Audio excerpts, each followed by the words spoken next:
ఇవాళ దాకా కనీసం ముఖ్యమంత్రి గారికి అక్కడికి పోయేందుకు తీరికలేదు.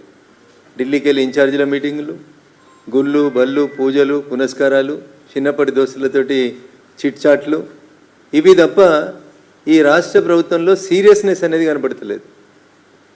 ప్రజల దృష్టిని ప్రజల అటెన్షన్ని ఇట్లాంటి సమస్యల నుంచి మరల్చేందుకు నోటికి ఏది వస్తే అది మాట్లాడడం మొదలు పెడతా ఉన్నాడు రేవంత్ రెడ్డి. ఆయనే ఒప్పుకుంటున్నాడు నా మంత్రులే నన్ను సరిగా పనిచేయనిస్తలేరని. కాంగ్రెస్ పార్టీ వాళ్ళే ఆన్ రికార్డ్ ఆఫ్ రికార్డ్ చెప్పుకుంటున్నారు.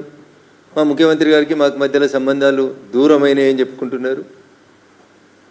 ఏదో కులగణన అని చేసి ఆఖరికి సొంత పార్టీలోనే బీసీల హక్కుల కోసం కొట్లాడితే ఎమ్మెల్సీని బయటికి పంపించుకునేటువంటి దుస్థితి కాంగ్రెస్ పార్టీది.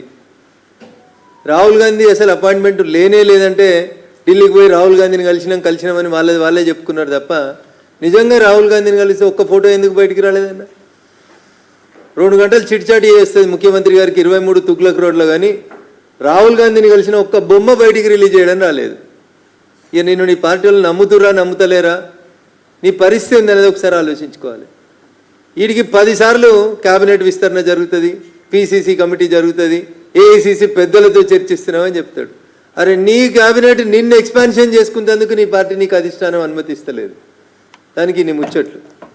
మహేష్ కుమార్ గౌడ్ గారు కూడా ఉత్తరాలు రాస్తున్నారు, ఈ మధ్యలో పేపర్లలో ఆర్టికల్ రాస్తుండన్న. ఈ ఆర్టికల్ మాకు కాదు రాయాల్సింది మహేష్ కుమార్ గౌడ్ గారు.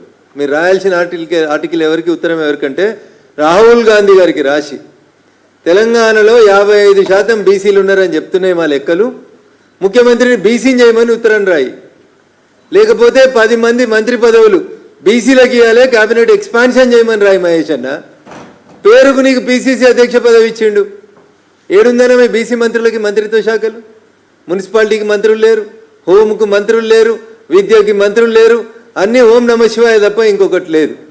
ఏం నడుస్తుంది రాష్ట్రంలో? ఒక చెరువులో డెక్కలు తీసేందుకు పోతే తండ్రి కొడుకు ఇద్దరు చచ్చిపోతారు. అది చూసేందుకు డాక్టరో ఒక టెస్ట్ చేసేందుకు ఒక ఎంటమాలజిస్టో ఉండాలి.